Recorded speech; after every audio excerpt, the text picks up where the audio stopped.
Hello friends, welcome back to the channel uncut with us. আজকের এই ব্লগটা একটু পুরনো, যদিও এটা দেখতে তোমাদের খারাপ লাগবে না বলেই আমার বিশ্বাস। এখন দেখতেই পাচ্ছ আমরা আছি গাড়িতে। এই জার্নিটা কিন্তু খুব এক্সাইটিং। কোথায় গেছি, কবে গেছি, এগুলো জানতে হলে কিন্তু পুরো ব্লগটা তোমাদের দেখতে হবে। এখন আছি আমরা মা ফ্লাইওভারে। আর মা ফ্লাইওভারে আমার সবসময় দৃষ্টি আকর্ষণ করে এই ভিক্টোরিয়া। রাতের অন্ধকারে গাছের আড়াল থেকে ভিক্টোরিয়ার এই লাইটিংটা দেখতে আমার দারুণ লাগে। কলকাতাকে ভালোবাসলে এই ছোটো ছোটো জিনিসগুলো বাঙালিদের ভালো লাগবে না তা কি হয়। এখন আমরা ফার্স্ট হল্ট করেছি কোলাঘাটে, দ্য রয়্যালস ধাবা অ্যান্ড রেস্টুরেন্টে।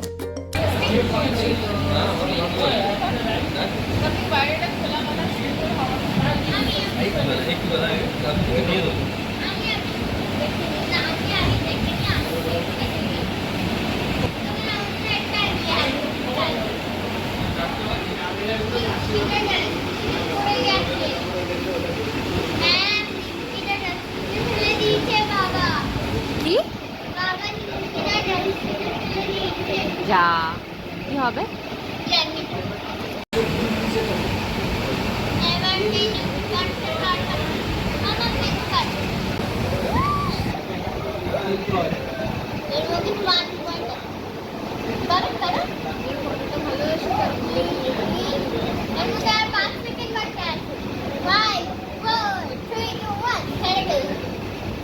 এই জার্নিটা ছিল আমারই এক দাদা দিদি আর দিয়া, আর আমি আর অর্ণব তো ছিলামই। তো জার্নিটা আমাদের 5 জনের। দিয়ার দুষ্টুমি আর খেলার মাঝে এসে গেল আমাদের ডিনার। তো চলো খেয়ে নেওয়া যাক।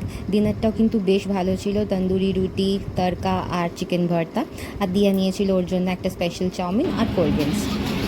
এখন বাজে রাত্রি 10টা। তো আমরা ডিনার কমপ্লিট করে কোলাঘাট থেকে আবার স্টার্ট করলাম ফর আওয়ার ডেস্টিনেশন। রাস্তাটা কিন্তু পুরোটাই দাদাই গাড়ি ড্রাইভ করেছে, আর দাদার ড্রাইভিং স্কিল নিয়ে কিন্তু জাস্ট কথা হবে না। তো চলো।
আমার কাছে এই রাতের জার্নিটা বেশ থ্রিলিং ছিল।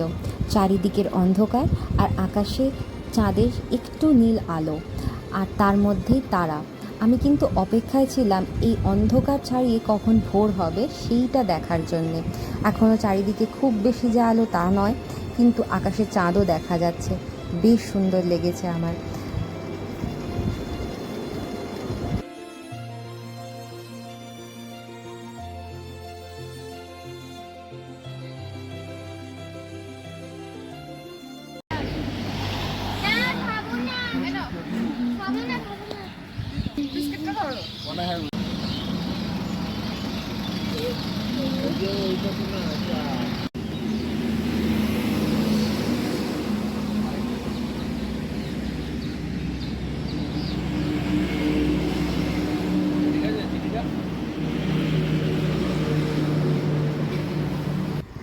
এখন একটু সময় চা খেয়ে নেবার।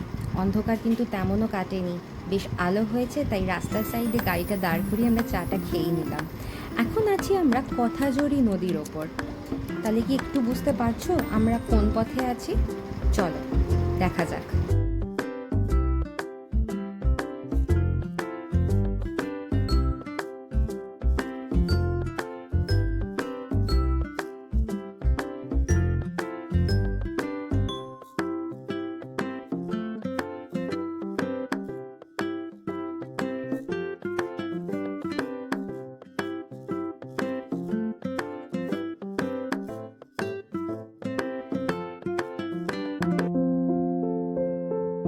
প্রকৃতিরও কত রূপ।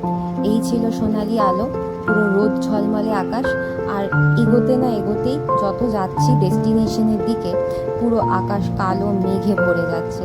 মনটা কিন্তু বেশ খারাপ হয়ে যাচ্ছিল। যদি সেখানে গিয়ে দেখি সারাদিন বৃষ্টি হচ্ছে তাহলে ঘুরবো কেমন করে। বৃষ্টিও বেশ ভালো শুরু হয়েছে। এই সাইড নাকি? এই তো সামনে সমুদ্র। তুই দেখতেই পাচ্ছি এ বাবা, বলে দেখতে পাচ্ছি না, এই তো। ও হ্যাঁ, এই তো।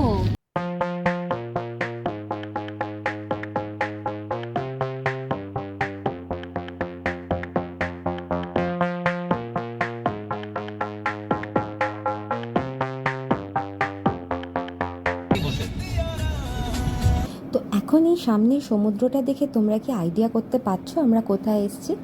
আমরা কিন্তু চলে এসেছি পুরীতে।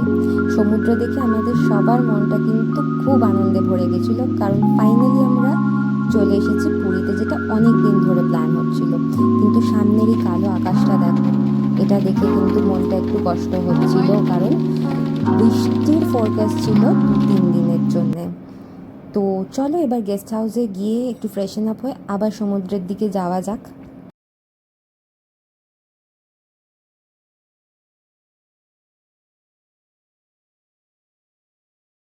এখন আমরা ফ্রেশ হয়ে চলে এসেছি হলিডে হোমের ডাইনিং রুমে।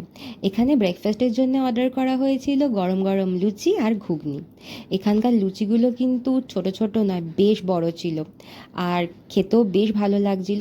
আর খেতে খেতে ঠিক করা হলো যে আমরা একবার পুরীর সমুদ্রের পাড় থেকে ঘুরেই আসি, তাই খেয়ে দিয়ে বেরিয়ে পড়া হলো গাড়ি নিয়ে। কিন্তু ওয়েদার কন্ডিশন দেখো, সেই কন্টিনিউয়াসলি বৃষ্টি হয়েই চলেছে। গাড়ি থেকে তো নামাও গেল না, সমুদ্রের পাড় দূরের কথা। আবারও আমরা ফিরে এলাম হলিডে হোমে, ফ্রেশ হয়ে দুপুরের লাঞ্চের জন্য বেরোবো বলে। এখানেও সেই ছাতা মাথায় দাঁড়িয়ে রয়েছি। আর যেই সময় গেছিলাম সেই সময় পুরীতে ছিল প্রচণ্ড ভিড়। তো একটাও রেস্টুরেন্ট বা খাবারের কোনো জায়গাতে, হোটেলে কোনো জায়গা ছিল না, ওয়েটিং জোনেই দাঁড়িয়ে থাকতে হয়েছিল। আর দাঁড়িয়ে বাইরে আমি শুধু আকাশটা দেখছিলাম, যে পুরীতে এসে এরকম কালো আকাশ দেখতে হবে আমি কখনো ভাবিইনি। অবশেষে পেলাম আমরা একটা জায়গাতে খাবার, বাঙালি স্বাদে আহ্লাদে। চলো খেয়ে নিই এবার।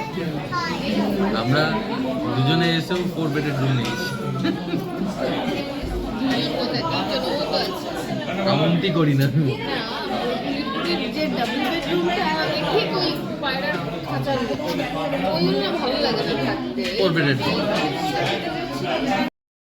গল্প করতে করতেই চলে এসছে আমাদের দুপুরের লাঞ্চ। সাদা ভাত, ডাল, আলু ভাজা, চিকেন আর দই রুই। দই রুইটা খেতে কিন্তু অসাধারণ ছিল। তোমরা যদি এখানে পুরীতে আসো তাহলে এখানে এসে কিন্তু একবারই দই রুইটা খেয়ে দেখতে পারো, ভালো লাগবে। খাওয়া দাওয়া সেরে আমরা আবার চলে গেলাম হলিডে হোমে। দুপুরে একটু রেস্ট নিয়ে আবার বেরিয়ে পড়বো সন্ধেবেলায় স্বর্গদ্বারের দিকে। সন্ধেবেলার চাটা আমরা স্বর্গদ্বারেই খেয়েছিলাম। তবে হ্যাঁ, সেরকম কোনো ভিডিও ক্লিপস আমি তখন তুলতে পারিনি, কারণ সেই অনবরত বৃষ্টিই হয়ে চলেছিল আর ঠিক তেমনই হাওয়া দিচ্ছিল। তাই আমরা ঠিক করলাম যে এখানে স্বর্গদ্বারের ধারে যে দোকানগুলো রয়েছে সেখান থেকে একটু শপিং করে নেওয়া যাক, ঘোরাও হয়ে যাবে। এখানে দিয়া, আমি আর দিদি চলে এসেছি টুকটাক শপিং করতে। তবে হ্যাঁ, দাদা আর অর্ণব আসতে চাইলো না এই বৃষ্টির মধ্যে। তো ওরা ঠিক করলো যে ওরা আমাদের ডিনারটা নিয়ে নেবে, যেখান থেকে পারবে যা নেবে। আর আমরা এখানে দোকানগুলোতে ঘুরতে শুরু করে দিলাম। এখানে যেটা ভালো লাগে সেটা এই সম্বলপুরি প্রিন্টের যে কোনো জামা কাপড়, চুড়িদারের পিস বেশ কমে ছিল, আর ছোটদের জামা কাপড়গুলো একটু সুন্দর বেশিই ছিল। আর এখান থেকে আমি নিয়েছিলাম এই জয় জগন্নাথ প্রিন্টের টি শার্ট বাড়ির লোকেদের জন্যে। ওই দিদিটাও কিন্তু বেশ ভালো ছিল, খুব গল্প করছিল। আর উনি আমাকে বললো যে হ্যাঁ তুমি ভিডিও করতে পারো। আর এখানে এই শাড়িগুলো, যে ইক্কত শাড়িগুলো আমার ভীষণ ভালো লেগেছে। যদি পরের বার হয় তো নিজের জন্য এবারে একটা ইক্কত শাড়ি কেনার ইচ্ছে আছে। এই সবগুলোতে জগন্নাথের অনেক মূর্তি ছিল। আমি এখানে একটা বুদ্ধের স্ট্যাচু নিয়েছিলাম, দুটো ছোট ছোট।